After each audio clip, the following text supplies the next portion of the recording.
Ray, big meeting in 15 minutes. Come on, put your game face on. Let's go. Okay.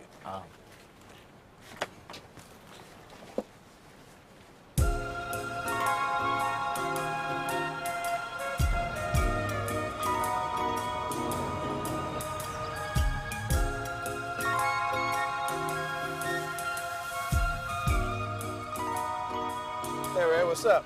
Oh, we got a big meeting in 15 minutes. I thought I'd have a quick smoke.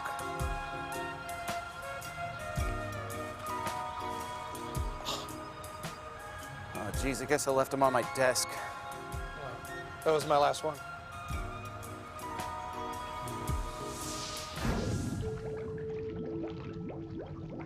So let's talk about cocaine. So you're using cocaine. You get going with crack. What does that look like when you start? Are you with friends? Are you by yourself? In the beginning, you're with friends. You're with friends. You're hanging out. You're at a party. You start smoking crack. The first time you take a hit, the first hit of that binge, how's that feel? Awesome. How about the second? How about the second hit? How's that feel? Not quite as bad. Not quite as good. How about the 100th hit? You're just kind of like, why am I even doing this? That's the insanity. Let's say now we're about 36 hours into this. Where are you? Underneath the table. Closet, locked in a motel room, brightly lit with the curtains open? No. Who's with you? Nobody. You're by yourself. Who do you see outside? Everyone. The CIA. Police, CIA. Who else? FBI. Uniformed officers. You look out the window, where do you see them? Where do you see them? The trees, the palm trees. You're in a dark room with a single light bulb. Your fingers are burned. You're under the table. You're looking out at the LAPD and the palm trees. Why don't you stop smoking crack? You know, not only are you not going to get what you got that first hit, with each subsequent hit, you're going to feel crappier and crappier and crappier. So you just stop, right? No, when do you stop? You can't. When you can't get it anymore, that's when they stop. They know hit number 2 that they're heading down this path to just misery. Can't stop. There's nothing that anyone can do, say, or no way can they really help you stop until you decide inside for yourself, I've had it. One has to be sick and tired of being sick and tired.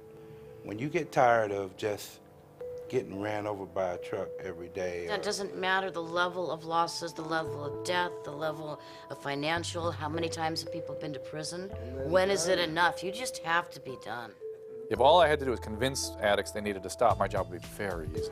Yeah. The problem is I get them on their knees begging for some help with stopping. Their lives are being destroyed. They want to stop in the most sincere way they know. Can't do it.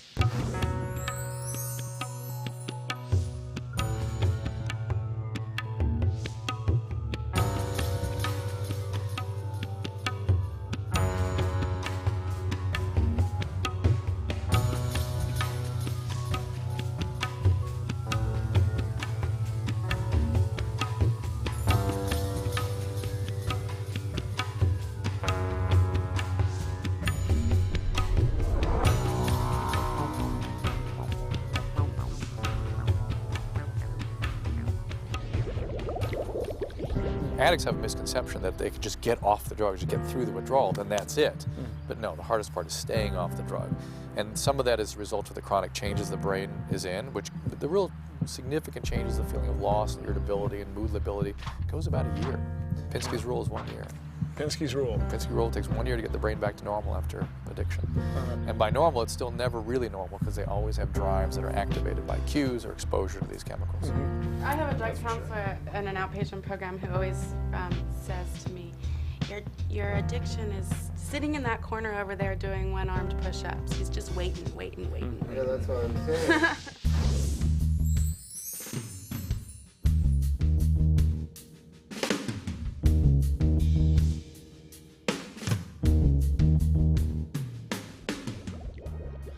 The costs of addiction are so high, and the substances that get you addicted are so common in nature, then how can these genes for addiction have persisted? Why weren't these people selected out by evolution? Well, nobody knows for sure, but there must be a reason. And there are some pretty interesting theories. The addicts I know are rich, phenomenal, intelligent, interesting human beings. Bright. Brighter than average. This cannot be all bad. There must be something here that has caused this gene to be perpetuated. It should have burned out centuries ago if it really was just all about a disease. And then I saw the movie Braveheart, and I watched 10,000 guys go into battle. 3 guys survived. The 3 remaining were alcoholics. And I thought, of course, they are so activated by thrill that in these incredibly overwhelming situations for a normal person, they're somehow, time slows down, they're focused, they're into it. If you look at populations of humans that have withstood repeated military genocidal assaults, you find a refinement of the gene for alcoholism. Give me an example. Scottish, Irish, North American Indians, Central Europeans, populations that have just withstood incredible atrocities. So I started going back to my patient group. I give lectures every week, and I'd say, you know, guys, what would happen? 150 patients in the room. I'd say, what would happen if Attila the Hun and 1,000 hordes came over the hill here? What would you guys do? Almost to a person, they'd say, well, I'd pick something up and I'd run at them. I'm thinking, are you guys high right now? Are you using drugs today? You wouldn't run away, you'd run toward them. They'd run towards the action. I said, well, how about if a bomb blew up in the parking lot? Oh, I'd go over there and check it out. They go towards the action. And I guess in military circumstances, being able to go at the action and keep your wits about you makes you survive. And that's evolution. When you first start using drugs, there's a time when you have a choice. You really could quit if you wanted. It's a window of opportunity.